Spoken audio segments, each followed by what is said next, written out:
Hola, ¿qué tal? Muy buenas noches, bienvenidos sin rodeos. Esperemos que nos responda esta noche a nuestras preguntas la líder de la oposición del Ayuntamiento de A Coruña, la portavoz municipal del PSOE, Mar Barcón, y, dato interesante, exconsejera de Nova Caixa Galicia. Mar Barcón, muy buenas noches, bienvenida. Hola, buenas noches. Buenas noches. ¿Por qué se fue usted del Consejo de Nova Caixa Galicia? Pues me fui porque pensé que era intolerable las cifras de aquellas indemnizaciones que estaba leyendo en aquel momento.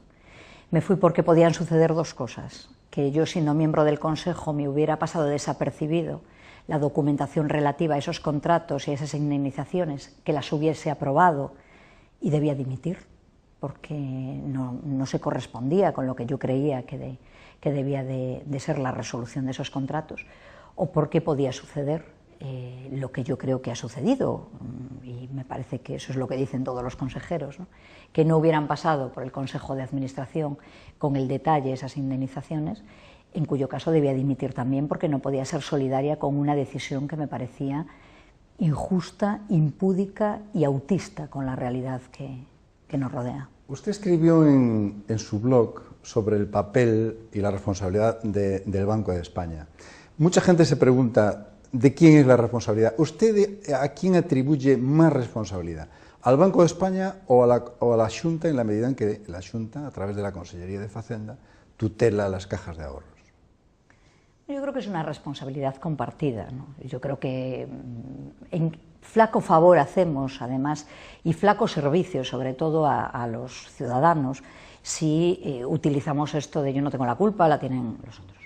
Yo creo que es una responsabilidad absolutamente compartida, por cuanto es cierto que el Banco de España es el regulador y además conocía y había de conocer unos contratos que tiene que autorizar, además, cuya naturaleza y cuyo contenido tiene que autorizar. Pero no es menos cierto que la Consellería y el presidente de la Xunta y la Xunta de Galicia tienen no solo una persona en la Comisión de Control, sino que han hecho un seguimiento de todo el proceso desde el momento de la fusión, con auditorías, con un seguimiento de todos los activos, los pasivos, de todos los movimientos, de todas las decisiones. Por lo tanto, yo creo y además tienen también una competencia en la supervisión de lo que ganan los directivos de las entidades financieras, ¿no? También por ley. Por lo tanto, creo que es una responsabilidad compartida, y que además no se trata tanto de quién tiene la culpa, sino que qué hacemos para que esto no suceda, ¿no? Visto el problema desde A Coruña, que es donde estamos, por mucho que nos resulte escandaloso las cifras de las que estamos hablando, lo cierto es que, visto con perspectiva, va a tener mucha más trascendencia que ese asunto la pérdida de las propias entidades financieras. Esta semana pasada nos quedábamos sin el Banco Pastor. NCG no deja de estar en una situación, digamos que de incertidumbre. ¿Va a dejar a Coruña de ser capital financiera en España?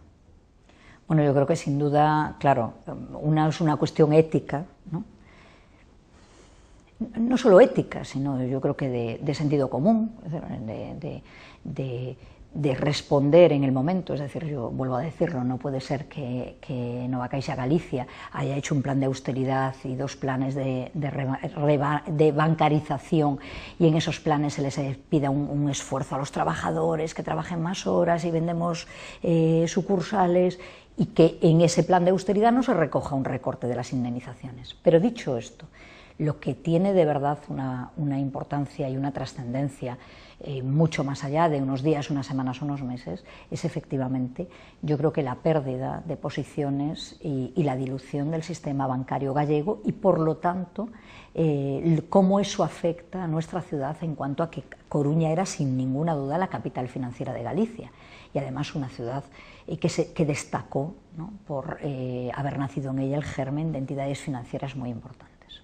Yo lo he mostrado públicamente, mi preocupación. Yo creo que es un momento para que, tanto desde la presidencia de la Xunta como desde luego desde la alcaldía y desde el gobierno local, se apele o se lidere un gran consenso social, industrial, económico, empresarial, ciudadano, para que no se pierdan más posiciones, porque lo que vamos a vivir en los próximos meses es que, bueno, es la lucha por la supervivencia de un banco, pero además queremos que Coruña y Galicia siga teniendo una posición real en ese banco.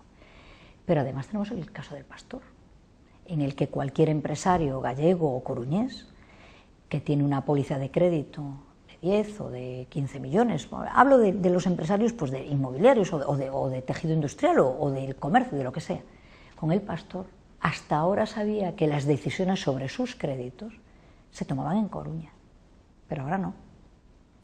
Y eso es un problema muy importante, y eso es una situación nueva que yo creo que debemos atajar, pero y además que debemos dilatar en la medida de lo posible y que debemos intentar que se sitúe, que se siga situando la ciudad con nombre propio y con voz propia. Mar, no nos cabe ninguna duda de que a usted no le duelen prendas a la hora de dimitir. Ha dejado el Parlamento para ser concejala de A Coruña, pero parece que en su partido no todo el mundo quiere seguir el mismo ejemplo. Tenemos el caso de Carmela Silva en Vigo, concejala, y que quiere ser también diputada en contra de las consignas de Patxi Vázquez. Yo dimití de ser concejala de urbanismo de Coruña. Había gente, siempre tengo un amigo que me dice, nunca lo pude entender, ¿no? Porque me lo pidió mi secretario general, Emilio Pérez Touriño, me pidió que dimitiera para dedicarme no solo al Parlamento, sino a la Secretaría de Organización, y yo, ante una petición de un secretario general, no tenía nada más que decir, si no, no hubiera aceptado ser su secretaria de Organización. Luego dimití del Parlamento en un proceso que yo creo que no fue tanto traumático desde el punto de vista personal como que estuvo mal gestionado desde el punto de vista de la propia organización. Es decir, yo creo que la política de incompatibilidades y la decisión de una persona a un cargo es una buena decisión. Responde a lo que sienten los militantes y a lo que quieren y a una manera distinta de hacer política. Dicho esto, debemos ser inteligentes en la gestión de eso.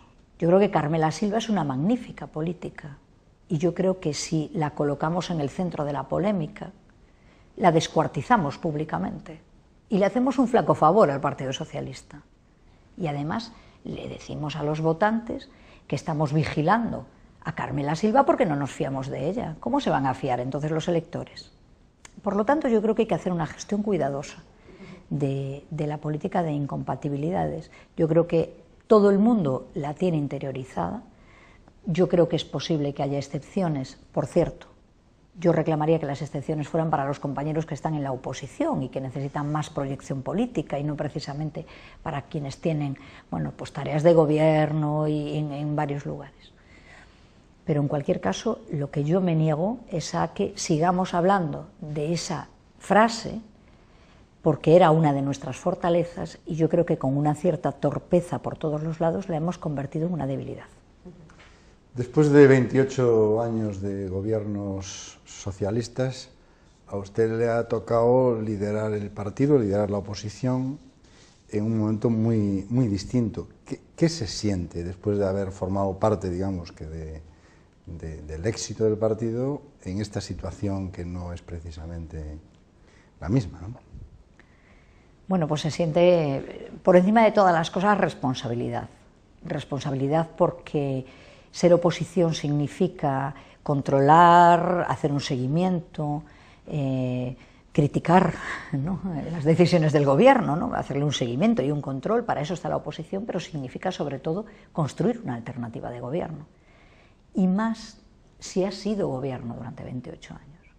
Por lo tanto, una enorme responsabilidad, y yo diría que además una enorme responsabilidad para que lo que Coruña fue, lo que Coruña ha conseguido ser después de 28 años, no solo por las decisiones del gobierno socialista y por las decisiones de 2 alcaldes, sino por un enorme acuerdo ciudadano, institucional, un enorme caminar juntos para que eso no se pierda por un afán de revisionismo político y para que eso no se pierda, bueno, pues por la llegada de un nuevo gobierno. Coruña es demasiado importante, ha alcanzado muchas metas y esas metas no pueden retroceder y nosotros, la oposición, tenemos la responsabilidad de defender esas metas que se alcanzaron y de que el actual alcalde y el actual gobierno comprenda que no eran ni siquiera méritos del Partido Socialista, que no debe destruirlos, que eran los méritos de una ciudadanía que quiso, que se soñó muy fuerte, que se empoderó y que llegó y que alcanzó,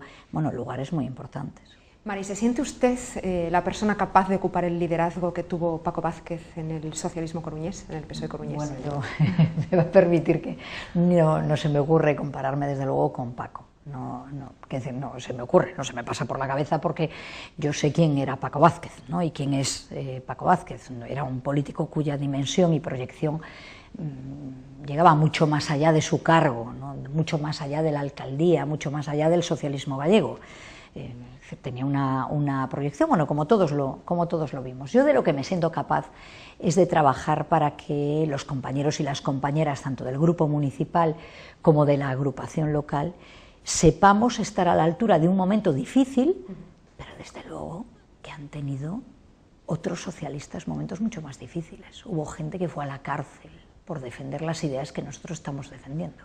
Hubo gente a la que persiguieron, hubo gente como Pilar Baliño que hizo política escondida, ¿no? Nosotros estamos en democracia, nos han situado en la oposición después del privilegio de gobernar 28 años.